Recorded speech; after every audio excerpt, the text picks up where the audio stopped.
नमस्कार। स्वागत है आपका आपके अपने YouTube channel Terra Gold crop solutions private limited पर।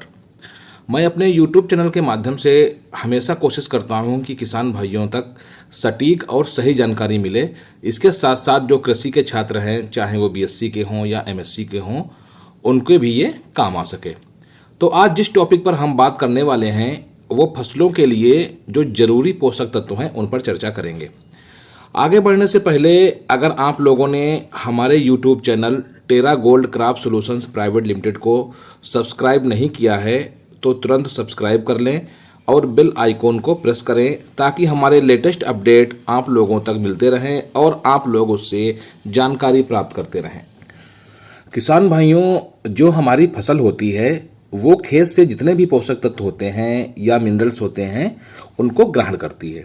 उनको अपनी ग्रोथ के लिए, अपनी पैदावार के लिए, अपनी बढ़वार के लिए यूज करती है, जिससे पत्तियां निकलती हैं, तने निकलते हैं, फूल बनते हैं और फल बनते हैं। लेकिन इनमें से कुछ तत्व ऐसे होते हैं जिनके अभाव में हमारा पौधा अपना जीवन चक्र पूरा नहीं कर पाता है। अगर इनमें से किसी भी एक की कमी हो जाती है तो उसका असर हमारे पौधों पर, हमारी फसलों पर दिखाई पड़ता है। तो जो ऐसे पोषक तत्व हैं जिनके अभाव में हमारी फसल पूरी नहीं हो सकती, वो ऐसे 17 पोषक तत्व हैं और आपको ये जानना बहुत ज़रूरी है कि ये 17 पोषक तत्व कौन कौन से होते हैं जो पौधों के लिए बहुत ज़रूरी होते हैं। इसीलिए हम अपनी मिट्टी की जांच कराते हैं, तब हमें पता चलता है कि हमारी भूमि में किस तत्व की कमी है, तब उसके अनुसार हम उर्वरक देते हैं। अगर इन 17 तत्वों के अलावा किसी अन्य तत्व की कमी हमारी फसल में होती है तो उसके लिए हमें खाद देने की ज़रूरत नहीं होती है, क्योंकि पौधे को उसकी ज़रूरत नहीं है। तो आप लोगों के लिए ये जानना बहुत ज़रूरी है कि ऐसे कौन से 17 पोषक तत्व हैं जो पौधे के लिए ज़रूरी हैं, और इनमें से अगर एक भी पोषक तत्व की कमी हो जाती है तो फसल पूर्ण रूप से तैयार नहीं हो पाती है। कभी बीज नहीं उगेगा तो कभी दाना नहीं बनता है। इसीलिए आज के वीडियो में हम डिस्कस करेंगे इन 17 पोषक तत्वों के बारे में। जिस तरह से हर व्यक्ति को पोषक तत्वों की जरूरत होती है, उसी तरह से पौधों को भी अपनी वृद्धि, प्रजनन तथा विभिन्न जैविक क्रियाओं के लिए कुछ पोषक तत्वों की जरूरत होती है। इन पोषक तत्वों के ना मिल पाने से पौधों की वृद्धि रुक जाती है। यदि ये पोषक तत्व एक निश्चित समय के लिए पौधों को ना मिले तो पौधा सूख जाता है। वैज्ञानिक परीक्षणों के आधार पर इन 17 तत्वों को पौधों के लिए जरूरी बताया गया है, जिनके बिना पौधे की वृद्धि, विकास तथा प्रजनन आदि क्रियाएं संभव ही नहीं है। किसान भाइयों, इन 17 पोषक तत्वों को हम 3 भागों में बांट सकते हैं: मुख्य पोषक तत्व, गौण पोषक तत्व और सूक्ष्म पोषक तत्व। जिन पोषक तत्वों की पौधों को ज़्यादा आवश्यकता होती है उनको मुख्य पोषक तत्व या प्रमुख पोषक तत्व कहते हैं। जिन पोषक तत्वों की पौधों को थोड़ी सी कम मात्रा में आवश्यकता होती है उन्हें गौण पोषक तत्व कहते हैं, तथा जिन पोषक तत्वों की पौधों को बहुत ही कम मात्रा में आवश्यकता होती है उनको सूक्ष्म पोषक तत्व कहते हैं। अब बात करते हैं मुख्य पोषक तत्व की, जिनकी हमारी फसलों में बहुत ज़्यादा मात्रा में आवश्यकता होती है। ये मुख्य पोषक तत्व हैं कार्बन, हाइड्रोजन और ऑक्सीजन, नाइट्रोजन, फास्फोरस और पोटाश। कार्बन को हम C से लिखते हैं, हाइड्रोजन को S से लिखते हैं और ऑक्सीजन को O से लिखते हैं। इसी प्रकार नाइट्रोजन को N से लिखते हैं, फास्फोरस को P से लिखते हैं और पोटाश को K से लिखते हैं। अब हम बात करते हैं कार्बन, हाइड्रोजन और ऑक्सीजन की। ये पोषक तत्व हमारी फसलों को या तो पानी से मिलते हैं या फिर हवा से मिलते हैं, इसीलिए इनके लिए हमें किसी भी प्रकार की खाद देने की आवश्यकता नहीं होती है। फिर आती है नाइट्रोजन, जिसके लिए हमें बहुत सारी खाद देने की आवश्यकता होती है। क्यों आवश्यकता होती है? क्योंकि नाइट्रोजन से ही पौधों में प्रोटीन बनती है या पौधों को गहरा हरा रंग प्रदान करता है। नाइट्रोजन से ही वानस्पतिक वृद्धि होती है, अनाज तथा चारे वाली फसलों में प्रोटीन की मात्रा बढ़ाता है या दानों के बढ़ाने में मदद करता है। इसी तरह से अगर नाइट्रोजन की कमी हो जाएगी तो क्या होगा कि पौधों में प्रोटीन की कमी हो जाएगी। निचली पत्तियां जो होती हैं वो झड़ने लगती हैं, जिसको हम क्लोरोसिस कहते हैं।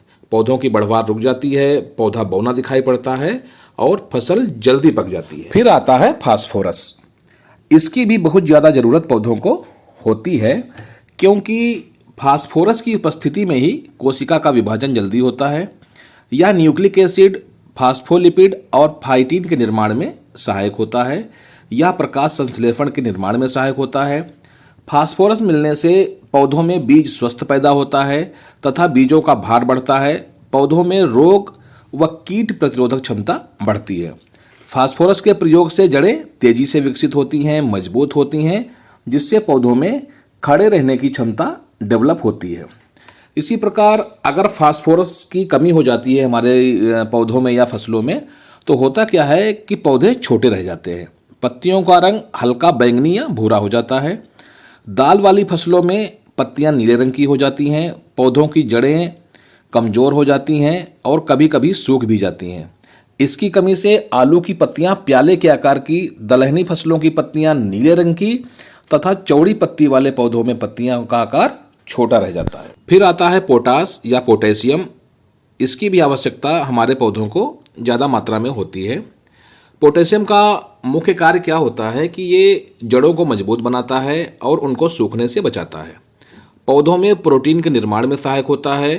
अनाज के दानों में चमक पैदा करता है। आलू व अन्य सब्जियों के स्वाद में वृद्धि करता है। अब बात करते हैं कि पोटेशियम की कमी के क्या सिम्टम्स दिखाई पड़ते हैं। पोटेशियम की कमी से पत्तियां भूरी व धब्बेदार हो जाती हैं तथा समय से पहले गिर जाती हैं। पत्तियों के किनारे व सिरे झूलते हुए दिखाई पड़ते हैं। इसकी कमी से मक्का के भुट्टे छोटे, नुकीले तथा किनारों पर दाने कम पड़ते हैं। आलू में कंद छोटे तथा जड़ों का विकास कम हो जाता है। अब बात करते हैं हम गौण पोषक तत्व की। गौण पोषक तत्व वो तत्व होते हैं जिनकी फसलों को आवश्यकता मुख्य पोषक तत्व से थोड़ी कम होती है। ये तत्व 3 होते हैं: कैल्शियम, मैग्नीशियम और सल्फर। ये तीनों तत्वों की भी अच्छी मात्रा में पौधों को आवश्यकता होती है। ये कुछ मात्रा में जमीन में भी होते हैं, लेकिन हम खाद के द्वारा इनकी अच्छी मात्रा में पूर्ति कर देते हैं। यह कैल्शियम पौधों में कार्बोहाइड्रेट के संचालन में महत्वपूर्ण भूमिका अदा करता है। यह तत्व तंबाकू, आलू और मूंगफली के लिए अधिक लाभकारी होता है।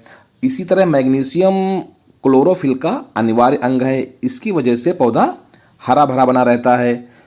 मैग्नीशियम पौधों में प्रोटीन, विटामिन, कार्बोहाइड्रेट तथा वसा के निर्माण में सहायक होता है। चारे की फसलों के लिए महत्वपूर्ण है। ये जो सल्फर है ये तिलहनी फसलों के लिए बहुत ज़रूरी है, क्योंकि ये तेल की मात्रा को बढ़ाता है। तो इसीलिए तिलहनी फसलें, चाहे वो सरसों है, सूरजमुखी है, मूंगफली है, सोयाबीन है, इन फसलों में सल्फर यानी कि गंधक का प्रयोग जरूर करना चाहिए।